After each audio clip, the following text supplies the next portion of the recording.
মুসা আলাইহিস সালাম জিজ্ঞাসা করছে আমার জান্নাতের বন্ধুকে, বলছে কসাই।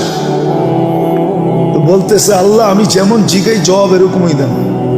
আমি জিজ্ঞেসি জান্নাতের বন্ধু, আপনি ফট করে কয়ে দিলেন কসাই। কোথায় কসাই, কোথায় আমি? আল্লাহ বলে সিদ্ধান্ত এটা।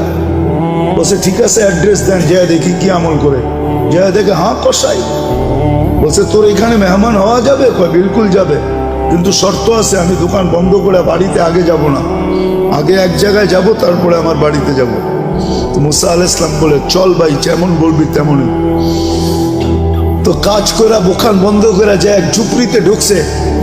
খুনখুনে বৃদ্ধা যা রুটি তৈরি করছে, তরকারি তৈরি করছে।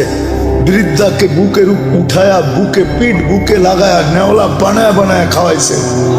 সমস্ত খেদমত করে যখন পরিপাটি করে শোয়াই দিছে, কাজে এই যে পাশে আমার ঘর, চলো আমার ঘরে, তুমি আমার ঘরে মেহমান থাকবে। বলছে বুঝলাম না এই বৃদ্ধা কে? আমার মা, সকালে সেবা করে যাই, বিকালে এসে আগে মার সেবা করি। বুঝলাম তো সেবা, কিন্তু মাকে যখন সেবা শেষ করার পরে শোয়া দিলাম, মা জানি হাত উঠে কি বললো, আরে দূর পাগল মা, যখনই সেবা শেষ করি তখনই হাত উঠে বলে আল্লাহ আমার সন্তানকে মুসার জান্নাতের সঙ্গী বানায় দিও। মুসা আলাইহিস সালাম কয় জানার আর মেহমান হওয়ার দরকার নাই, বুঝা ফেলছি মা পাগল না, তুই পাগল। মা তোকে মুসার জান্নাতের সঙ্গী বানায় দিছে, আমি মুসা।